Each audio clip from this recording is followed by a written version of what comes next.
አባቶቻችን ይህችን የምንኮራባትን ሀገር ከነጻነቷና ከክብሯ ጋር እንዳቆዩን ሁሉ እኛ ደግሞ በአስተዋይነት ብንሰራ ለልጆቻችን የሚመኩበትን ስራ ሰርተን አገራችን ከፍ ብላ የምትታይበትን ታሪክ እናወርሳቸዋለን።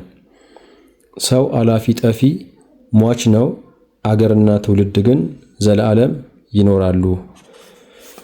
ይህ እንግዲህ ጃፓን እንዴት ሰለጠነች ከሚለው መጽሐፍ የወሰድኩት ሐሳብ ነው።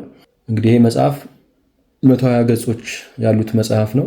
ይሄ መጽሐፍ የጻፉት እንግዲህ በኢትዮጵያ የሚታወቁ ማለት ነው ክቡር ከበደ ሚካኤል ናቸው። ስለ ጃፓን ታላላቅ ሰዎችና ስለ ጃፓን ከድህነት ወደ እድገት እንዴት እንደመጣች ያስቀመጡበት መጽሐፍ ነው። በጣም ብዙ ሐሳቦችን የያዘ ነው።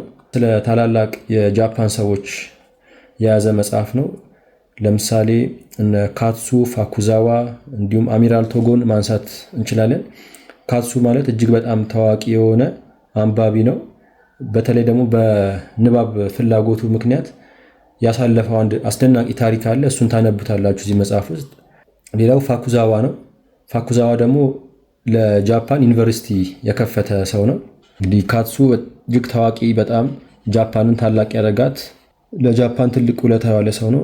ደግሞ በጣም ታዋቂው ሰው እንግዲህ አሚራል ቶጎ ነው። አሚራል ቶጎ ማለት ይሄ ነው። እጅግ በጣም ታዋቂ የሆነ ጦረኛ ነው። በተለይ በመርከብ ጦር ለጃፓን በጦርነት ድል እንድታደርግ ያደረጋት ታላቅ መሪ ነው። በጣም ዝነኛ ከመሆኑ የተነሳ ሌሎች የአውሮፓ ሀገራትም ሆኑ አሜሪካን ጨምሮ ማለት ነው ትልቅ ክብር የሰጠችው ታላቅ ሰው ነው። በዚህም ጃፓንን በጦርነት ድል በማድረግ ስሟ ከፍ እንዲል ዓለም ያደረገ ታላቅ ሰው ነው። ሌላው ጃፓንን እንግዲህ ታላቅ ካደረጓት መካከል አንዱ እንደ ዋና የሚጠቀሰውም ይሄ ንጉሳቸው ነው። ሙትሲቶ ሜጂ ይባላል። ሜጂ ማለት እንግዲህ የብርሃን ዘመን እንደማለት ነው። የሜጂ ዘመን ይባላል። እሱ የነበረበት ጊዜ ጃፓንን ከአውሮፓ ስልጣኔ ጋር እንድትቀራረብና የአውሮፓን ስልጣኔ ሼር እንድታደርግ ያደረገ ለጃፓን እድገትም ትልቅ ውለታ ያለ ንጉሷ ነው። ሌላው እጅግ በጣም ከሚገርሙ ነገሮች ወይም እዚህ መጽሐፍ ውስጥ ከምታገኙት ማለት ነው ለንጉሳቸው ያላቸው አክብሮት በጣም ከፍተኛ ነው። ጃፓኖች ስለ መጽሐፍት፣ ስለ እውቀት፣ ስለ ትምህርት ያላቸው አመለካከት ምን እንደሆነ እዚህ መጽሐፍ ላይ በሰፊው የተዳሰሰ ነው።